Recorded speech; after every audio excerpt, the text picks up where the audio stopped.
Hello lovely students, welcome back in your social science class. Hope you all are fine at home.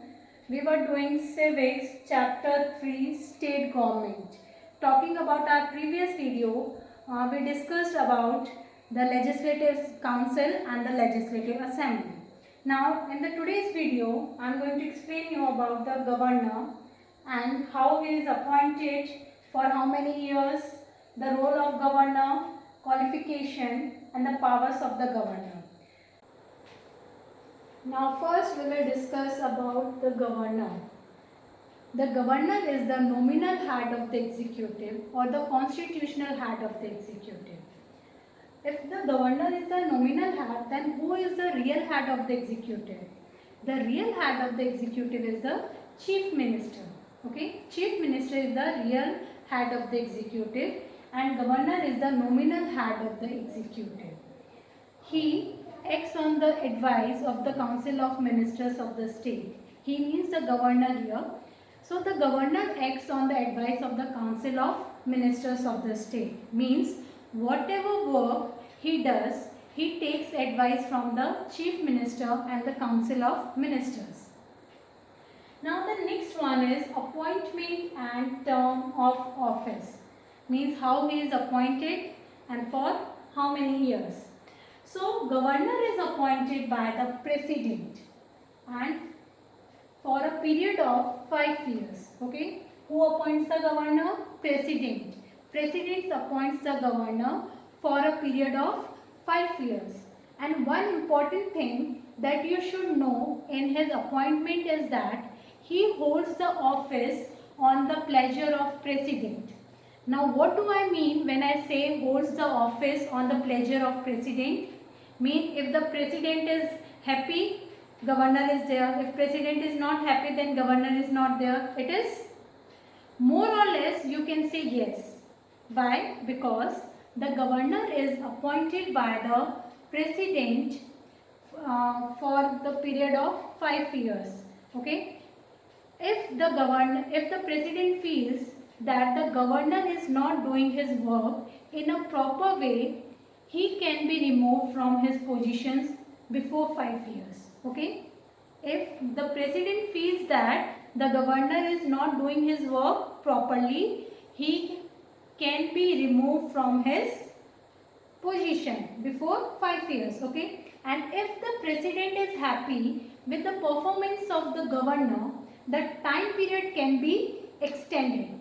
Okay. So understood this?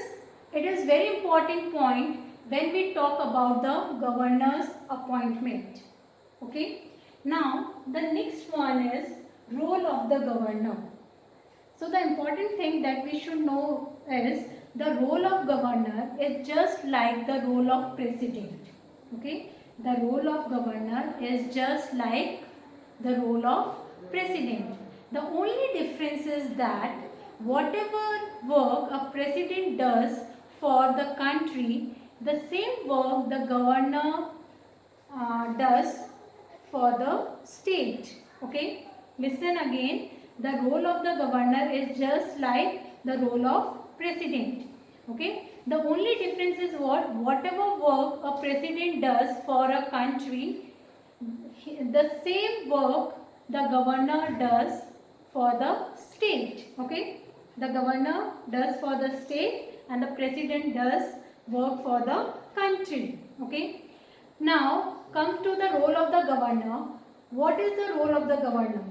So the biggest role of the governor is that he acts as a link between the center and the state government. Now what I mean when I say that he acts as a link?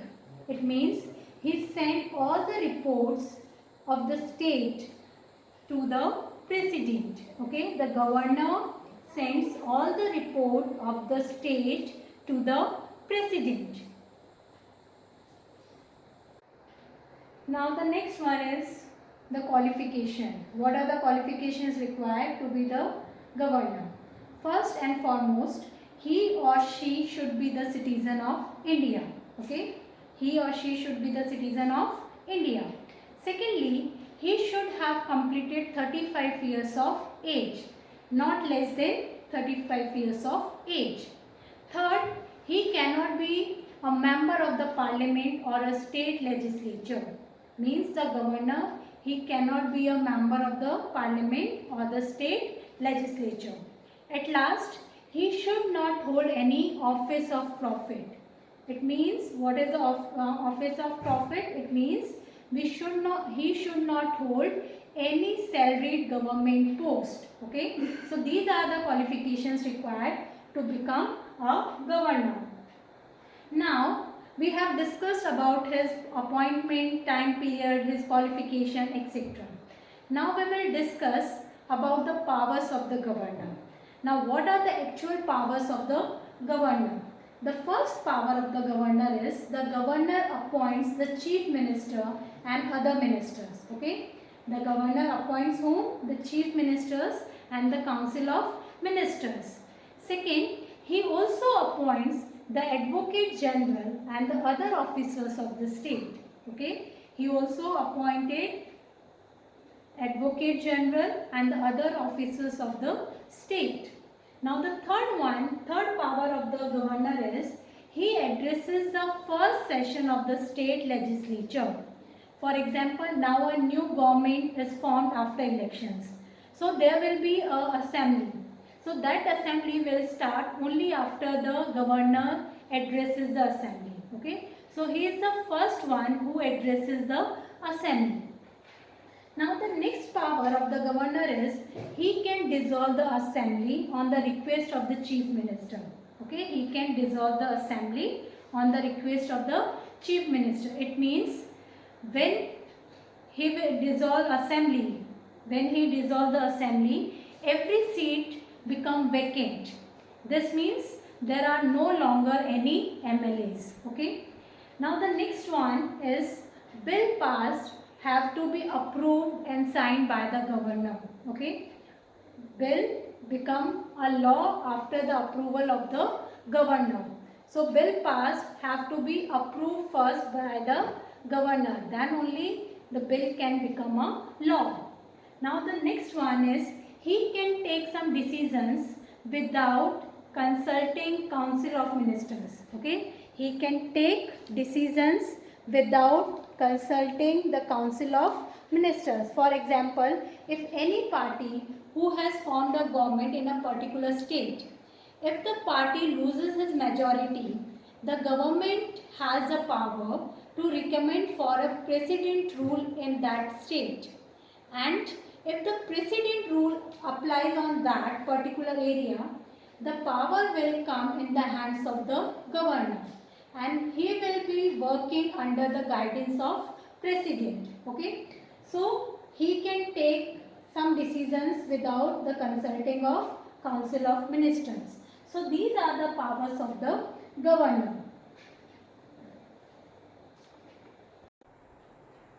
Now let's move to the next topic, that is chief minister. Okay. Now chief minister is the real head of executive. And the party which gets a majority, they forms the government. Okay, the party which gets the majority of seats, they form the government. And they choose the leader among them to become chief minister. They chose one leader to become the chief minister. Okay. Now the next one is appointment in the term of office. Now who appoints the chief minister? Who appoints the chief minister? The governor. Okay, so the governor appoints the chief minister for a period of 5 years. Okay, for a period of 5 years, and who appoints? The governor appoints the chief minister. Now the next one is the functions and the powers of the chief minister. The first power of the chief minister is that he advises the governor on the selection of the council of ministers. So he advised the governor that who should be selected, what should be the size of the council of ministers, and how many members should be there. So he gave what? Advice to the governor. Second one is he presided over the cabinet meetings. Okay, the CM, the chief minister, presided over the cabinet meeting. Means he is in the position of authority to start the cabinet meetings. Third point is he distributes portfolios among the ministers. Now what are portfolios? Portfolios means the department and the ministry. Okay, so he distributes the departments to the ministers like finance minister, health minister, educational minister. So departments are distributed among ministers. So he distributes portfolio among ministers. Okay, who will become the member of which department? Who will become the minister of which department? Okay, so this is decided by whom? By the chief minister. Now next one is the CM is the main link between the governor and the state cabinet. Okay, chief minister is the main link between the governor and the state cabinet. It means that CM communicates the governor all the decisions of the council of ministers related to the administration of the state. Okay, now next is if the CM is not happy with the minister, he can ask the minister to resign, or he can drop him from the council of ministers by reshuffling it. Okay, if the chief minister is not happy with any minister, he can drop that minister by reshuffling it. Okay, now the next one is all important announcements on behalf of the governor are made by the chief minister in the assembly. Okay, all the important announcements on the behalf of the governor are made by whom? By the chief minister in the assembly. Okay, now the next one is the CM take decisions as to when a particular bill is to be introduced in the assembly. Now different types of bills are there, like ordinary bill, money bill, finance bill, constitutional amendment bills. So who decides when it will be introduced? The CM. So the CM take decision as to when a particular bill is to be introduced. Okay, and the last one is if the CM resigns, the entire council of minister has to resign. Okay, it means his resignation leads to the dissolution of the council of ministers. If the president is if the chief minister is resigned, the whole entire council of minister has to resign. So these are the powers and functions of the government. Cabinet, chief minister.